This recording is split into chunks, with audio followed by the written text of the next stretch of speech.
दूसरा है न्याय सिद्धांत, तीसरा शास्त्र है योग दर्शन, चौथा शास्त्र है सांख्य शास्त्र, पांचवा शास्त्र है पूर्वी मीमांसा और छठवां शास्त्र है उत्तरीय मीमांसा। ये 6 शास्त्र। इन 6 शास्त्रों के 6 आचार्य हैं, जैमिनी गौतम, महर्षि पातंजलि,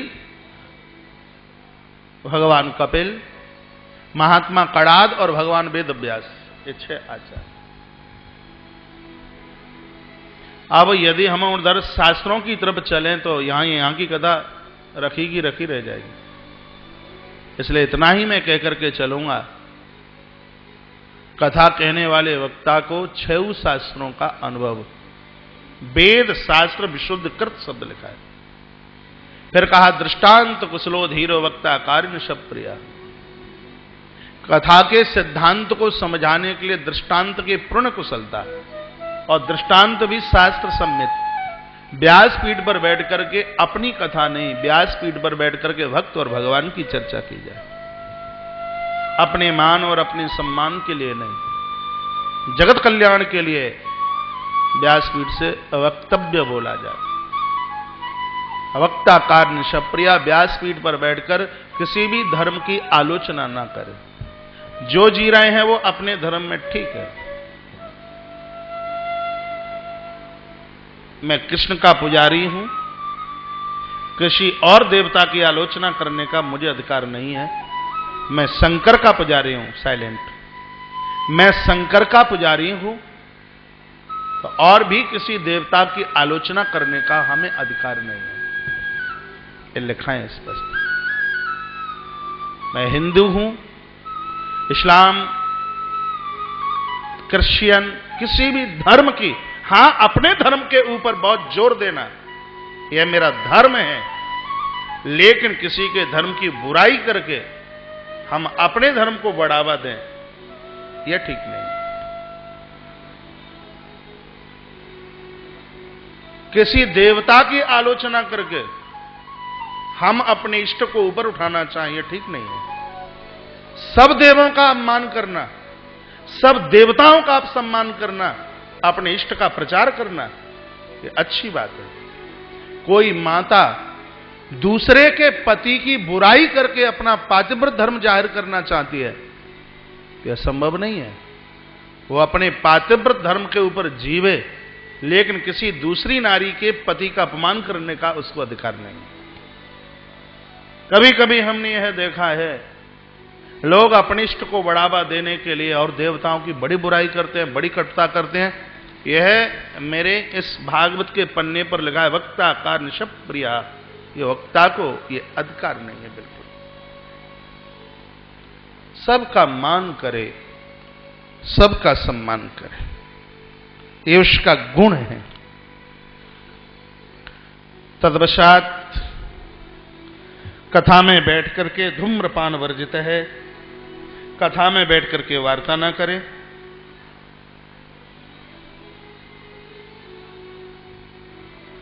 पूछा गया है कि यदि अनुष्ठान विधि से कथा सुनी जाए, एक बार आहार उपवास कर ले अच्छी बात है, नहीं तो एक बार आहार फलाहार कर ले और एक बार आहार ले ले।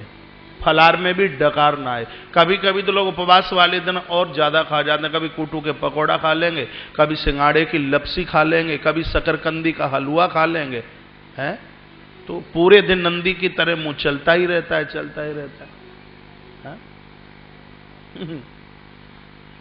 फलाहार में भी आप एकादशी का व्रत करते होंगे, नहीं करते हो तो आप करना जरूरी है। हमारे भगवान भोलेनाथ भी परम वैष्णव हैं, व्रत करते हैं।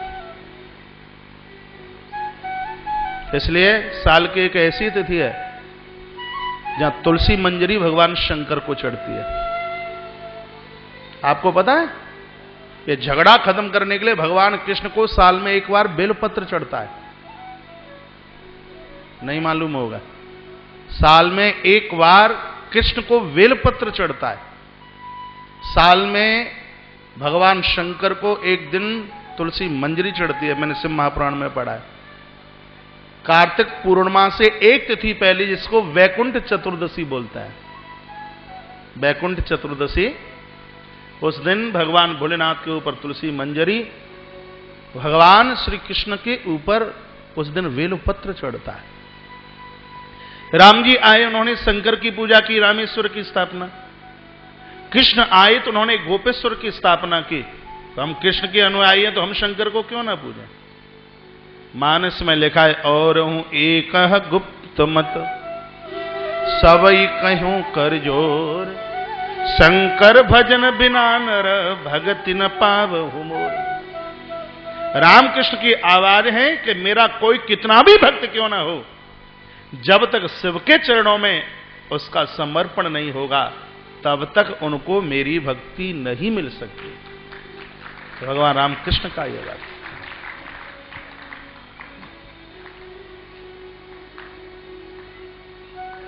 बोले बांके बिहारी लाल की जय, शंकर भगवान की जय जय जय जय जय जय जय। आप उपवास करके कथा सुनते हैं, बहुत अच्छी बात है। हाँ, तो मैं एकादशी की चर्चा कर रहा था। एकादशी का आप उपवास करते हैं, बहुत अच्छी बात है। ये व्रत 3 दिन में पूरा होता है। जब एकादशी की कथा आएगी तब तो विस्तार से बताऊंगा।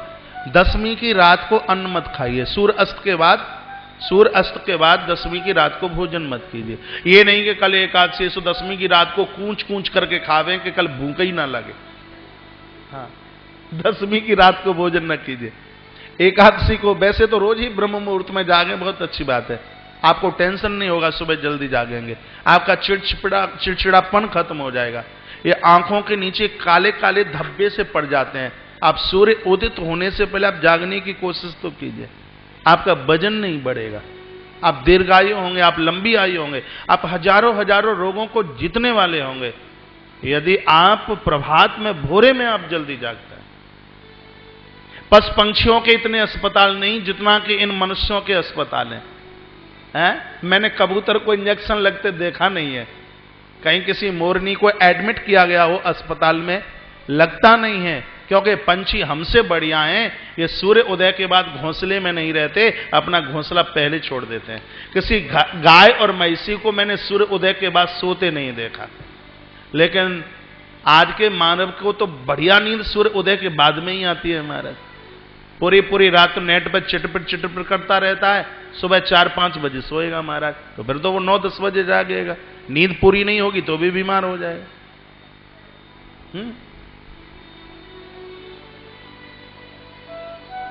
एकादशी को प्रातः जल्दी जागिए। नियम बताए, एक बार फलहार लीजिए। आपसे बन जाए तो आधी रात्रि तक, रात को 12 बजे तक जागरण करना, प्रभु नाम कीर्तन करना, संकीर्तन करना, आधी रात्रि तक, ऐसा नियम बताया गया है एकादशी। उस दिन आप तेल साबुन प्रयोग में मत लीजिए। उस दिन तो आप मिट्टी से अपने हाथ धोइए। साबुन से आपके हाथ साफ हो जाते हैं, शुद्ध नहीं होते, उसके लिए मिट्टी लगाइए। आप कोई भी व्रत करते हैं, ये तो नियम है। व्रत वाले दिन में धोखे से भी झपकी लग गई तो व्यक्ति अपवित्र होता है, अपावन होता है। जिस दिन आपने व्रत किया है, थोड़ा बहुत आपकी कहीं झपकी लग गई है, आप सो लिए हैं, आप स्नान करके आइए। रात्रि को पहनकर, जिन वस्त्रों को पहनकर रात को आप सोए हैं, वो वस्त्र पहनकर पूजा पाठ में न बैठना। उन वस्त्रों से आप व्रत उपवास ना करना, आपका अनुष्ठान खंडित हो जाएगा। लोग कहते हैं कि हम महाराज इतना जप करते हैं और पुण्य फल नहीं मिलता। मैं कहता हूं, आग के ऊपर पाम रखो, आग न जलावे, हो नहीं सकता। कहीं त्रुटि है, कहीं कमी है, आपका आसन ठीक नहीं है। उससे पहले आचमन कीजिए, प्राणायाम के साथ आप बैठिए, प्रभु का स्मरण ध्यान कीजिए, हल्का सा पाठ कीजिए, फिर अपना जप शुरू कीजिए। देखिए उसका पुण्य, उसका फल मिलता है कि नहीं। हमें तो रोज मिलता है, अब और की तो हमें पता नहीं। द्वादशी को आप गौ माता को खिलाकर, तुलसी मां को परिक्रमा करके फिर आप अपना व्रत खोलिए। साल में, 2 साल में एक बार जो भी आप व्रत करते हैं उसका उद्यापन, उसका विसर्जन कर दीजिए। फिर भले ही आप द्वारा से कोई व्रत आप स्वीकार कर लें। एक बार उसका उद्धापन विसर्जन करना जरूरी है। तो एक कथा आप सुन रहे हैं, तो इसमें आप एक बार फल, यार कोई फल ले लीजिए, दूध वगैरह ले लीजिए, और शाम को एक बार आप ऐसा भोजन जिसका भोग भगवान को लगता हो, जो ज्यादा तैलीय ना हो। खाने में घी तेल कम कीजिए। यह घी खाने में फायदा नहीं करता, ये घी जलाने में फायदा करता है। घी को जलाइए, खाइए कम, इसको जलाइए ज्यादा।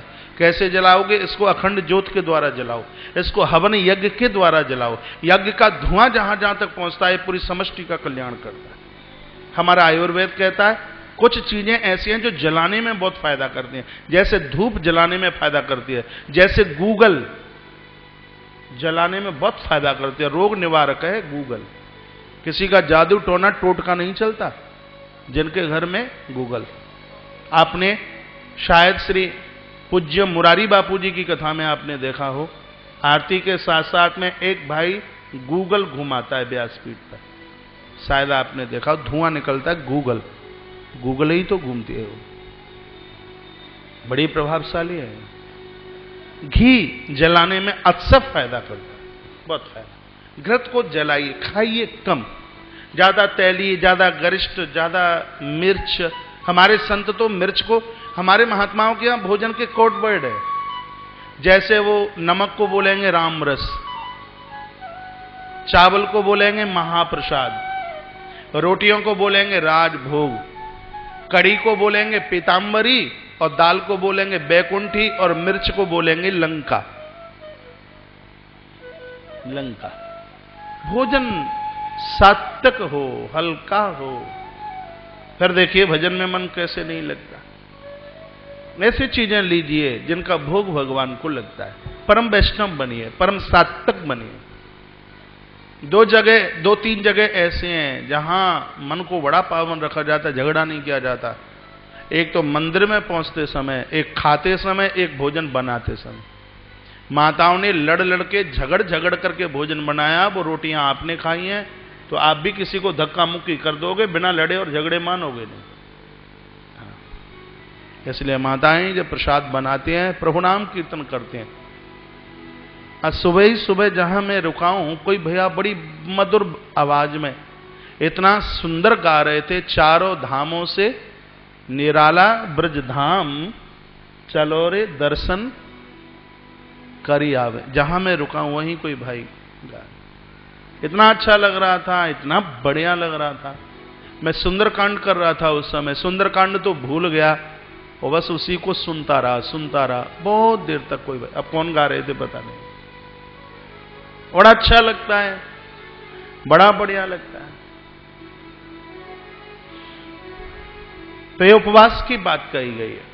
यदि आपको कोई दिक्कत है, यहां एक बहुत अच्छी बात कही है, जैसे आपको कोई दवाई लेनी पड़ती है तो दवाई में उपवास खत्म नहीं होता। जैसे आपको कोई दवाई लेनी है और आपने व्रत किया है, तो उसमें आपका दवाई लेने से, औषधि लेने से आपका व्रत खंडित नहीं होता है। हां,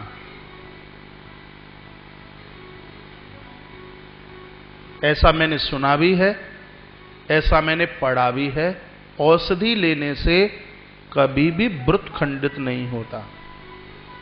डॉक्टर ने कह दिया कि आपको कैप्सूल लेना है, 2-4 बिस्कुट आपको खाने ही पड़ेंगे, तो मुझे ऐसा लगता है, जैसा मैंने पढ़ा, जैसा मैंने सुना, क्योंकि वह आप अपनी जीविका के लिए नहीं वह ले रहे, वो आपके सामने एक दिक्कत है, एक परेशानी। यहां भी यहां लिखा हुआ है कि उस औषधि की वजह से आपका नियम खंडित नहीं होता। जैसे कल यहां व्यासपीठ से कौन बहन मुझे बोली, ऐसे ऐसे मेरे भाई को महाराज जी कुछ लेना है, तो मैं चलते चलते, कौन बहन बोली, आप में से ही कोई थी, भैया भोलानाथ जी के लिए बोल रहे। मैंने कहा कोई बात नहीं, ये थोड़ा कुछ खा पी के, गणेश पूजा तो हो ही गई है, थोड़ा बहुत कुछ खा पी करके ये द्वारा से पूजा में बैठ जाएं। उस समय मुझे श्रीमद् भागवत के 6वें अध्याय पर ही मेरा ध्यान पहुंच गया। तदपश्चात फिर लिखा है, विष्णु दीक्षा विहीना नाम ना अधिकारम कथा श्रव। गुरु दीक्षा के बिना ये कथा फलदायी नहीं है, ऐसा लिखा है। तो इसका मतलब ये नहीं है कि आपके किसी के कोई गुरु ना हो तो आप कथा सुनने को ही ना आवे। संत तो एक महापुरुष तो एक माध्यम होते हैं, आप भगवान को अपना गुरु बना करके भगवान आमने सामने बात नहीं करता, नहीं तो हमारे और आपके सबके गुरु ईश्वर है। ईश्वर से बड़ा गुरु कौन होगा? उनके सामने हम बैठे तो इतनी हमारी अभी तपस्या में ताकत नहीं है कि वो ठीक सामने हमसे बात करें। इसलिए गुरुजनों को हम स्वीकार करते हैं जीवन के समाधान के लिए। यदि मैं ये कह दूं कि गुरु लोग जीवन की समाधान की डायरी होती है तो यह अतिशयोक्ति नहीं होती, बिल्कुल भी। महापुरुषों को स्वीकार करने के बाद जीवन में एक बहुत बड़ा बदलाव आता है। आप में से बहुत लोग बैठे होंगे जहां संस्थानों से जुड़े हों, गुरु लोगों से जुड़े हों, संतों से जुड़े हों, जीवन में निश्चित रूप से बदलाव आता है। आप दिया जलावें और अंधकार ना भागे, ऐसा हो ही नहीं सकता। हम तो मानने को तैयार नहीं है कि आपने मोमबत्ती जलाई है और फिर भी कमरे में अंधकार है, ऐसा हो ही नहीं सकता। गुरुजनों के शब्दों के द्वारा फिर भी मोह समाप्त नहीं होता, मुझे ऐसा लगता नहीं है। धीरे धीरे संसार से, उबते हुए संसार से हम बाहर निकल करके आ रहे, इसलिए हमें